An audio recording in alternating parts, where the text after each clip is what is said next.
Hello, hello, hello, and welcome back for another episode of the Corona Spotlight 2020. I am your host, Gayle Nicholson, and I am so glad to see you again this Monday morning. We are into May. Oh my gosh.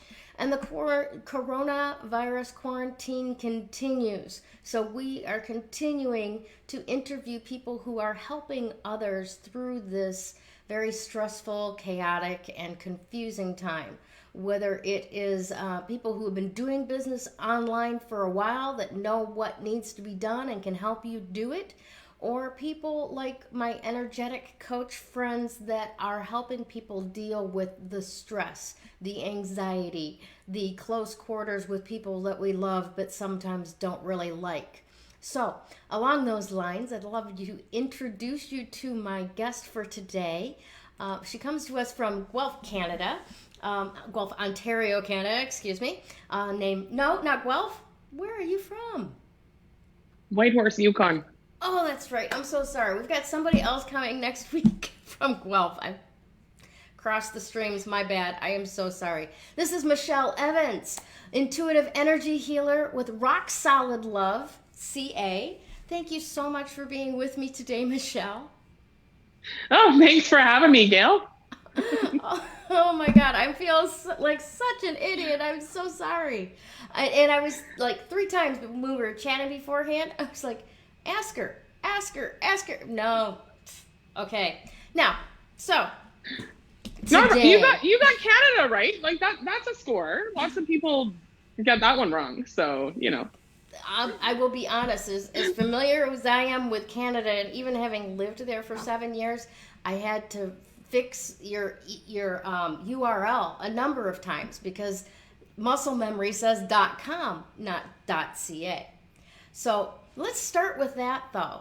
Give me the story behind what your URL is, rocksolidlove.ca. Where did that come from? Rock Solid Love is a combination of a lot of things because I am an energy healer. I do a lot of work with crystals. So that plays in there, as well as the energy of unconditional love that is unmistakable and unwavering. That's beautiful. That we are born to give and to receive. That is our job here. So being able to rediscover, because I don't believe in having to find it. It's always been there. Mm-hmm. You've simply forgotten, because the world does that to us. So remembering and reconnecting with that unwavering love that is within all of us. That is beautiful. I love that. And .ca, because I'm Canadian, right? So. Perfect. Absolutely perfect. Right? I wanna just kind of pull out of something that you just said that I find very insightful and very across the board universally true.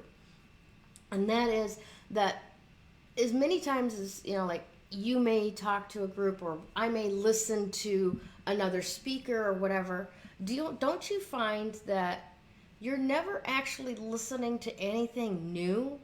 You're being reminded of stuff that you forgot or maybe never knew that you knew? Oh, absolutely. And I also find oftentimes because we don't hear anything really new, but we don't hear something until we hear it. Yeah. Right? Like you might hear the same phrase a million times, but it doesn't, you don't do the, until you're in the moment that it actually hits. Yeah. Right? You don't get it until you get it. Exactly. That exactly. It's wait a minute. Right? Yeah. It's like the message is wrapped in a box on the doorstep, and it's not until the door opens that you can actually receive what's in the box. Yeah. That's a bad way of saying it, but you know what I'm talking about. I do. I do. Absolutely. Now from over here, I totally get it. I mean, you might be able to see behind me, but that display is all different crystals and rocks, and and then I've got my little thing over here as well. And I've been friends with rocks for a long time. um, but I can see easily that with like who you are, where you come from with the rock solid love and the rocks and the unconditional love, all of that. I can see where that would automatically lead someone into doing trauma recovery work with others, right? Because that just seems like, in my experience, a natural progression of things. But tell me how you came into doing trauma recovery work. How did that unfold for you? Um, I I'm sure you know the story, and most people have heard the story of the wounded healer, Mm-hmm. right? And that's my story, and that's something I'm really passionate about. So we're gonna get some emotion come up. That's okay. Um, it started with healing my own trauma, right? My father is still to this day an active heroin addict and was extremely abusive as a child. So all of my internal stories created from that, along with all the lovely external stories from society, left me broken. And for a lot of years, I like to say I hid my trauma so deep, I didn't even know it was there. Gotcha. Because I did my best to be super mom. I worked, I did all of those external things that you are supposed to do in order to be successful and whole and complete. And it didn't freaking work. Mm-hmm. And so I was left one day with the realization that I had no idea who I was. I projected confidence and all of those things every time I was out of my house, but within myself, I had none. So my journey was that thinking and doing everything hadn't actually healed anything within me. Mm-hmm. So now what are the possibilities? Right. And that led me to rediscover my innate intuitive ability and led me to training in a ton of different energy healing modalities, crystals being one of them. Mm-hmm. And through that process, I could heal the things within myself, which, much pleasantly to my surprise, mm-hmm. also projected outwards and created a ripple effect that I could not have even fathomed possible, which then opened the door to,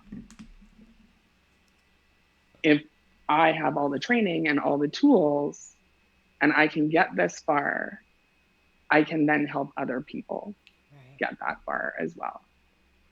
It almost becomes a responsibility at that point, doesn't it? It does. And I love now the phrase, like, when you heal yourself, you heal the world. Right. Because when your energy changes and your ability changes, it gives other people permission to do the same. Nice. Very nice. Very nice. Well, do you find that people, when they find out that you are an energetic healer, that they are, oh my gosh, yeah, I've got this you could work with, this you could work with, all of the, like, I need your help? Or are they like, oh, that's interesting, and kind of reticent to ask for help? What do you think? I get a mix of both. Mm-hmm. It generally starts with intrigue. Mm-hmm. Like, how does that work? Tell me more. Or there's the other side of the coin and like, oh, like, that's out there. You're a weirdo. I'm not even going to talk to you about anything. Yeah. But I'm going to watch you from afar because I don't really know how this works either. So right. I want to be interested, but I don't want anybody to know I'm interested because, Exactly. Yeah. That's awesome. So, but when they do find the courage to ask for help, what then? What's next? What's next is for me personally, is always a phone call. Because my core belief is that in order to truly benefit, you need to have trust and connection. And that needs to be present on both sides. Mm-hmm. So I always do a free call just for us both to be able to gauge whether or not those things are present. If you can't trust me, then you're not going to feel safe enough to open up. Mm-hmm. And that's where we need to go. We need to dive into the darkness in order to find the light. Yeah. And I need to trust that you're willing to do that. Because I don't want to waste anybody's time or money. Mm-hmm. I'll be honest. Yeah. Yeah. Yep. That makes absolute sense. And you don't want to leave people like in the middle of it, wide open. Yeah, no. There's got to be the commitment to walk all the way through a path through hell, if that makes sense. Yeah. Awesome. So how are you different from other coaches other than the fact that you play with rocks and energy? Well, that's part of what makes me different from other coaches. Let's be honest. So there's a couple things that make me different from most other coaches. Is number one, I am highly intuitive. So I can see what is behind, mm-hmm. and I can laser in really quick. Like we can work through a lot of stuff really fast because I see beyond the haze. Mm-hmm. I know where you need to go, so then I can lead you there faster. Nice. The other thing that makes me different from a lot of spiritual coaches too is that prior to doing this, I was a financial analyst for the government. Okay. I have a highly analytical, skeptical brain that I had going into this work. So it allows me to teach in a way where we cross over both sides of the brain. Nice. So that analytical piece is satisfied as we build the energetic spiritual piece. Nice. That's very interesting, and I want to pull that apart a little bit because you are the second guest that I have had on this show that was a financial analyst before they became a soul or spirit or energy-based coach. And I find that absolutely phenomenally mind-blowing because my story is engineers, analysts, they're just way too rigid to embrace well, maybe, and let's follow this wave, and, kind of pathways that the energetics can go. So I find that fascinating, that I am utterly so wrong about that.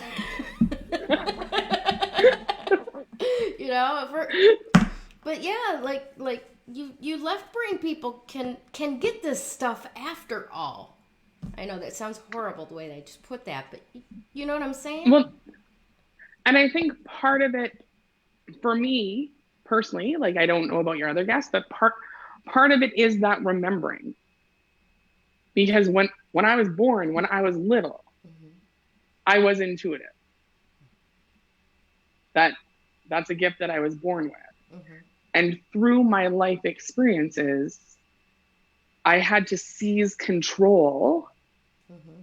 of what was happening around me, hence massively firing that analytical side of the brain. Nice. Right? So when I remember mm-hmm. what was before, right? Does that make sense? Yeah.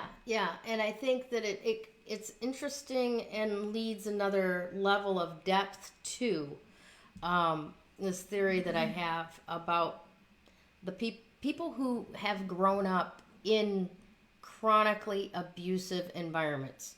you with your father being a heroin addict, mine with my father being an alcoholic and a pedophile, and all of the other chaos surrounding him, we become empathic, right? Not just that we have empathy, right? But it becomes a radar-like superpower of empathic, where I am literally picking up how you're feeling so that I can determine how I need to be to survive this situation, right?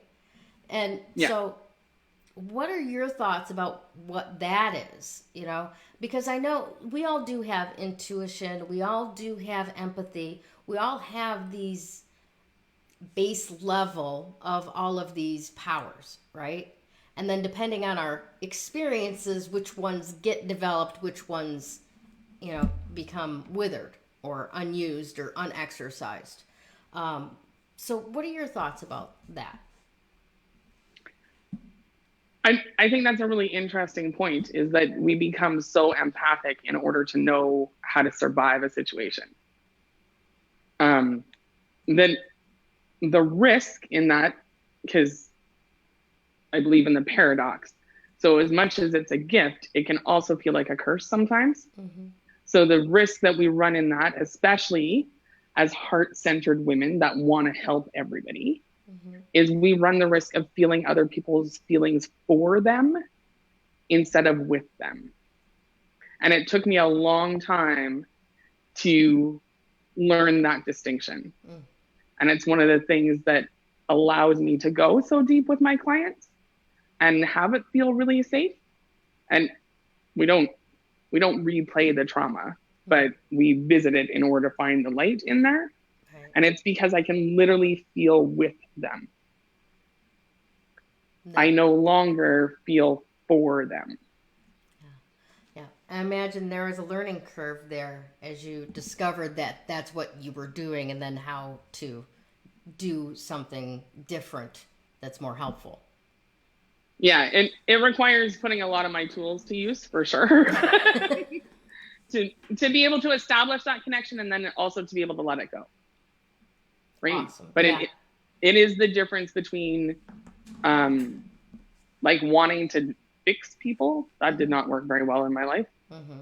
Right? I will heal you versus I will help you heal yourself. Right.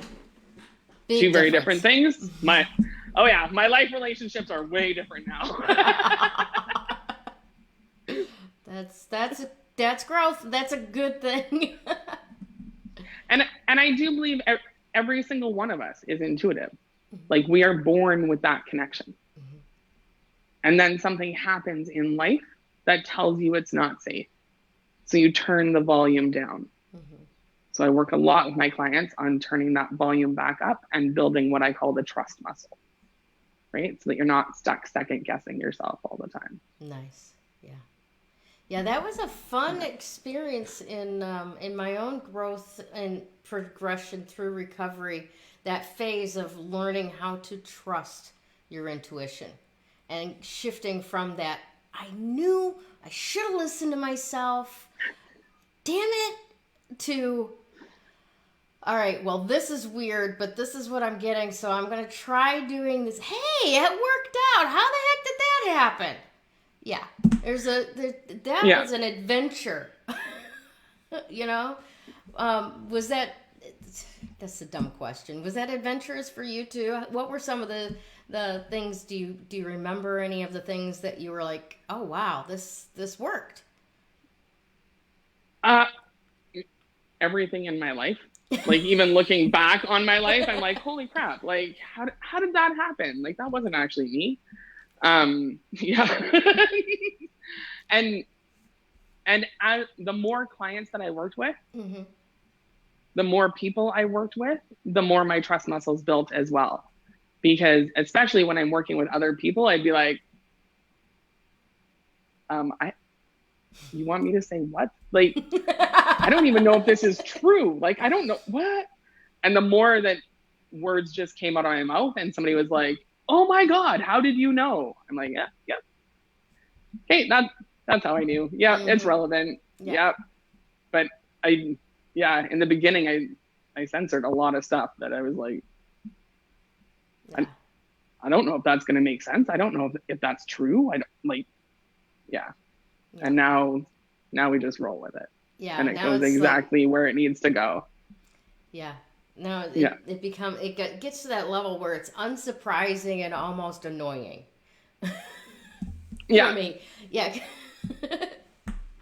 Yeah. Oh, getting back to the actual conversation of the day.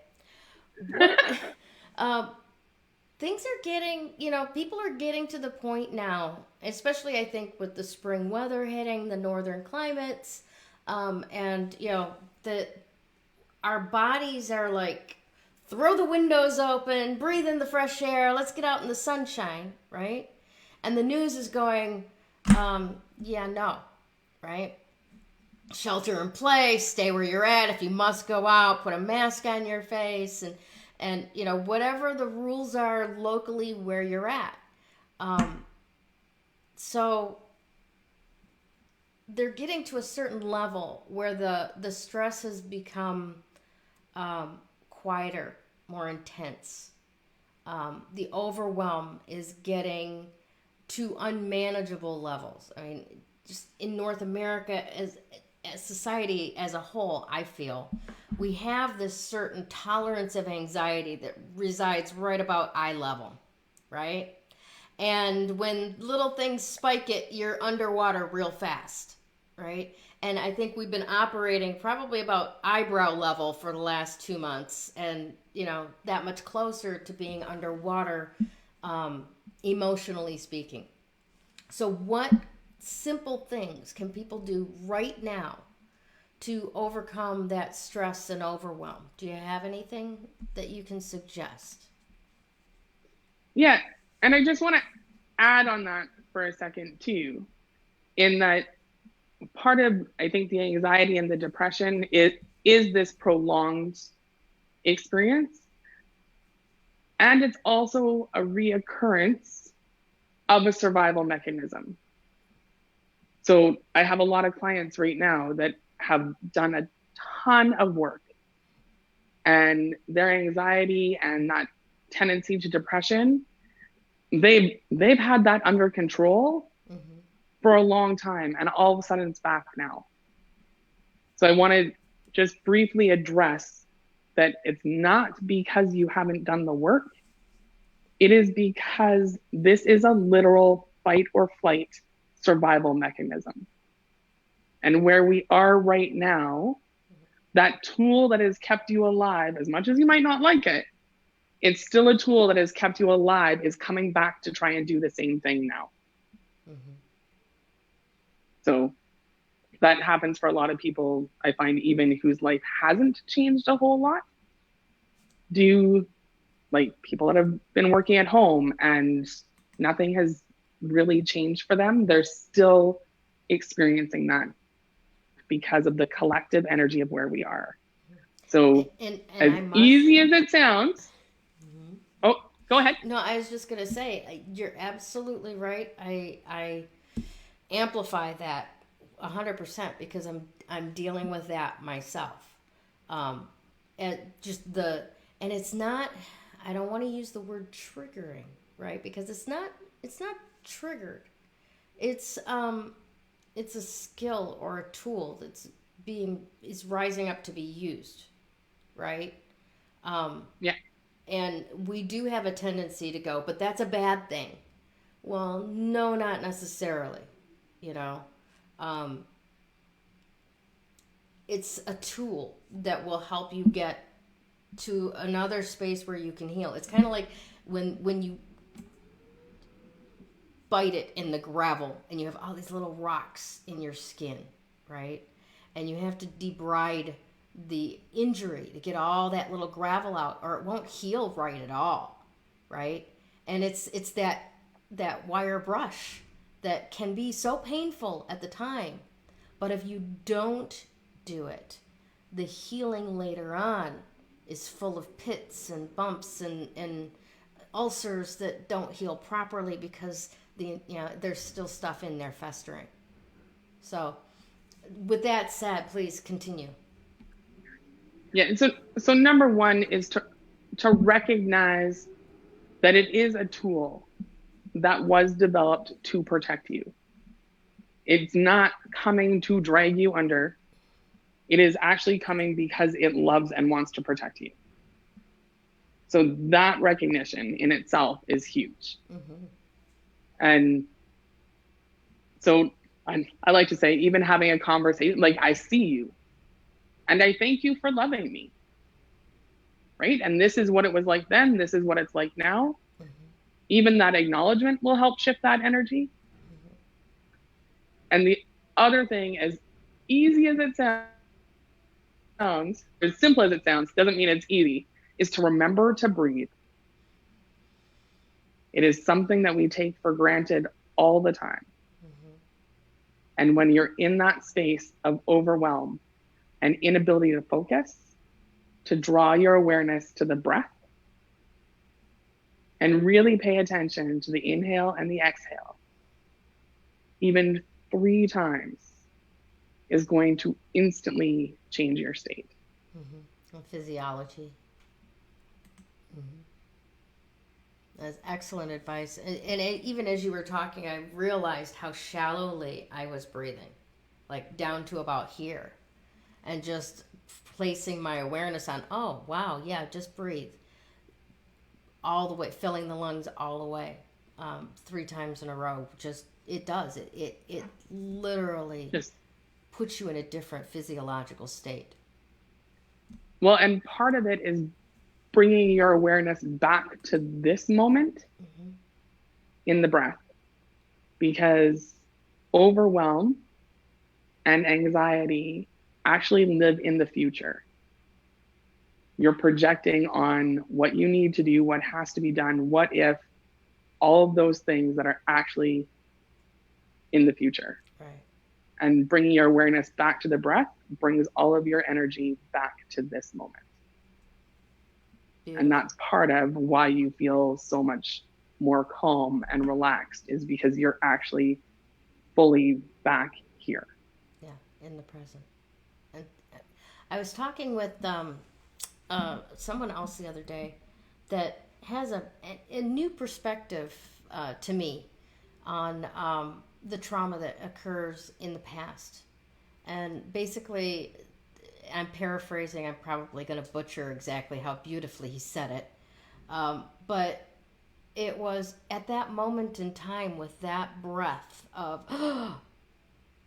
a snapshot was taken and a piece of your soul stays there. And when we're in the present, being triggered by the thoughts that are back there, it's because a part of ourself literally was left behind, and it would work for us to go in and bring that part of us back to the present time and reintegrate. Now, his techniques are what help that reintegration, but the point of what I'm trying to say with it is that it made a lot of sense for me that during that moment in time, my being broke off a little piece to manage that, and it continues to manage that, and it's not in the present with me. So whenever I get pulled to that piece, the point is to pull it back to present. Does that ring authentic for you as well? It does. I would probably phrase things a little bit differently, mm-hmm. but along the same line. So we're never saying anything new. For me, I like to say every limit that you hold in your mind stems from a trauma in your energy field. Nice. Right? Mm-hmm. So lots of people talk about triggers. I talk about hitting that invisible bruise. Okay. Right? And it does, and it makes sense on a lot of levels. I've seen a lot of people who get stuck in the victim piece. Mm-hmm. And it's really scary to let that go, because along that same line, part of their identity mm-hmm. has now been wrapped up in this is who I am. Yeah. So if you let that go and you heal that, who are you now? Right. Which is part of why it seems really daunting for a lot of people. Yeah. Yeah. Right. And I And imagine for a lot of people as well, the other thoughts that occur in your head when you're still bound in victim mode or trauma mode, right? Don't necessarily lead you to believe that you're going to be a great person without this piece. You yeah, know? well, because it's part of what defines you. Yeah. Yeah. You don't know, and you don't trust that you're actually going to be okay without it. Mm-hmm. You know? Yeah. And it's one thing to like know that and to hear it. Oh, healing is a good thing, blah blah. It's another thing to actually feel it and be willing to explore the possibility. Right. Right. Right? So for me, I do not believe in going back and reliving your trauma in order to heal it. Knowing exactly what injuries I incurred every time my father beat me is not going to help me. Right. I don't like, we do not revisit the circumstances. One, one of my beliefs is it's not the details of the experience that matter, it's the story created from the experience that matters. Yeah. So Yep. we don't go into the details, we dive into the story. Nice. Nice. That I think that anybody who comes to you for help and assistance in recovering is in good hands. Thank you for doing the work that you're doing. Absolutely. Thank you. Now, tell me a little bit about this fun thing, the animal messages that you also do. What is that? Well, that's actually a free meditation that I have up on my website, Mm-hmm. and it runs the vein of we are all intuitive. Like, you have the answers within you if only you take the time to listen. And society has taught us to be busy and all the things that detract from taking the time. Mm-hmm. So that meditation is specifically designed to take you into your own experience, access that inner wisdom, and receive the message that you need today. Phenomenal. Awesome.